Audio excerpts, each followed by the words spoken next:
जादूगर आ गया। जी हाँ मेरे दोस्त, लड़की को लड़का बनाएगा, लड़का को लड़की बनाएगा। और एक खास बात मेरे दोस्तों, आपके पर्सनल सामान को गायब करके दिखाएगा। तो आइए बिना आपके समय को लेते हुए खेला को चालू करते हैं।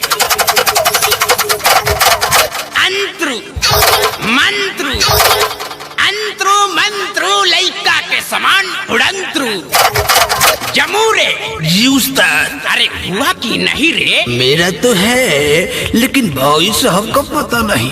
अरे अरे अरे दादा हो, साला हमार सामान बिलवा देलस, साला हमार ऑटो ले लस, चौरो ले लस, और सामानो गायब कर देलस। ए देख लिया, चुपचाप से हमार सामान लिया दो, न तो हम बाबू के लगा पे फोन लगाओ तनी, रुक जा तू।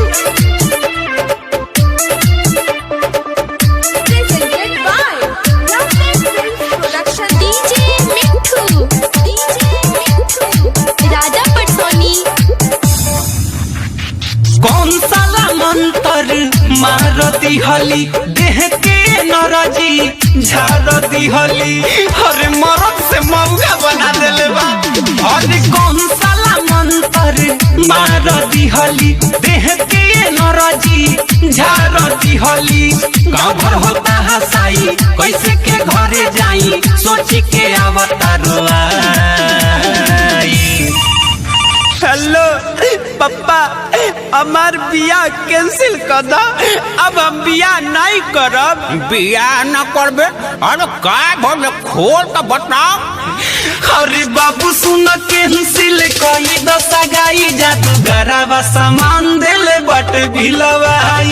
जाने कौन मंत्र हम पे चलाई, जादूगरवा सामान देले बट भिलवाई। सामान बिलवा देले बा? अरे साला पहले तो ई बताओ तो बारी कामा। बाक मार दे, आयरन या पीपर के गाछ लगे सर्कस देखेला। अरे साला डर है अपना माई से बतिया। हेलो अरे हमर लाल बात करे कोइला, सुना अकोरे लाल बोला कोइला, खाना भी ठीक से न खइला। गोइल तुहार का जरूरी रला, घर में केहू से न बतैला। सुन माई रे सड़क सगाह में अपना आइल रहनी ह देखे, घाट हमारे साथे गदी हले बचाऊ रया टाले के। जनती जे पहिले तो कबो ना आई तीरे, घर से निकल के रे माई। अरे कौन साला जादूगर है? बात कराओ तो बात कराओ। लो हेलो, अरे साला जादूगर, चुपचाप से हमला लड़का के सामान वापस लिया दे, ना तो साले है गोजी लेके आवत नहीं, मुंह पे डाल के साला गांड पे निकाल दे। अरे बाबू सुन, कैंसिल कई दशा गाई, जादूगरवा सामान देले बट भिलवाई। जाने कौन मंत्र हम पे चलाई, जादूगरवा सामान देले बट भिलवाई।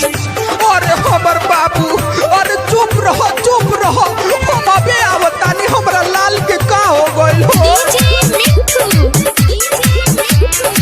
राजा पटसोनी। ए भुटलिया के पापा, हमरा के बाबू लग ले चली ना। आप सुन रहे हैं अमित पटेल की आवाज में। उल्पा माटी चढ़ई हनु हो, मंदिर के घंटा डोलई हनु हो। शादी ना होई तो भाई के गो उपाय बटोरे में थपरे बजाई हनु हो। अब जातानी हम तो हमारे सब कवनो मजाक उड़ावता, कवनो कहता मौग हमके, कवनो छकवा बनावता। कवना जन्म के तू बदला ले तारी हमसे, जादूगर हई की कसाई। देख लिया जादूगर, जेंगा मरला हूँ कद, ना तो ठीक ना होई। उस्ताद लइका के काहे रुआवतनी? लिया ना दियो कुछ सामानवा। अरे साला चुप चुप, साले मारे लगी सब गाँव वाला मिल के मंतर भोर पर गइल बा। अरे बाबू सुना कैंसिल कोई दशा गाई जादूगरवा सामान देले बाटे बिलावाई। पापा सुना कैंसिल कोई दशा गाई जादूगरवा सामान देले बाटे बिलावाई। अरे जाए के बिना सामान के रहो।